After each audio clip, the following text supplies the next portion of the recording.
గౌడ కులస్తుల బ్రతుకులు ఇలా చాలా కష్టార్జితంతో నడుపుతున్నాయి. తాటివనం అనేది మినిమం 50-60 ఫీట్ల పైన ఉంటాయి. మరి ఎంత సంపాదిస్తున్నారు అంతగానో కష్టపడి అని అంటే రోజుకు ఒక 300 నుంచి 400 రూపాయల కంటే ఎక్కువ లేదు వాళ్ళ సంపాదన. లాస్ట్ ఒక 1 మంత్ లో మా జగిత్యాల జిల్లా మొత్తంలో చూస్తే 21 గ్రామాలలో చెట్లు కాలిపోయాయి. సార్ ఇవాళ 3 రోజులు ఆయా మేము పనికి పోతలేము సార్, ఇంట్లోనే ఉంటున్నాము అని అంటున్నాం. అంటే అది ఎంత బాధాకరం. అంటే వాళ్ళ ఉన్న గ్రామంలో చెట్లన్నీ కాలిపోయినాయి, ఇంట్లో కూర్చొని ఏం చేయాలో తోచని స్థితిలో ఉన్నారు. మరి వాళ్ళ ఇల్లు ఎట్లా గడవాలి? 21 గ్రామాలలో మేము అంతా చేసుకొని చూసి వస్తున్నాము. కొందరు కావాలని చెప్పి ఈ వ్యవస్థ చేస్తున్నారన్న, మన కుల వృత్తిని కూడా దెబ్బతీయాలని ప్రయత్నం చేస్తున్నారన్న.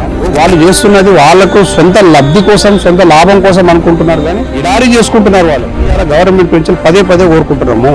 మీరు విపత్తు జరిగినప్పుడు ఏదైతే ప్రణాళిక ప్రకారం పోతారో ఆ విపత్తు జరిగింది అనుకోని మా గవర్నమెంట్లకు ఈ ఎండాకాలంలో ఎక్కడెక్కడ నష్టం జరిగిందో ఆ నష్టానికి మీరు తగు చర్యలు తీసుకొని వాళ్ళకు ఉపాధి కల్పించమని చెప్పి కోరుకుంటున్నారు.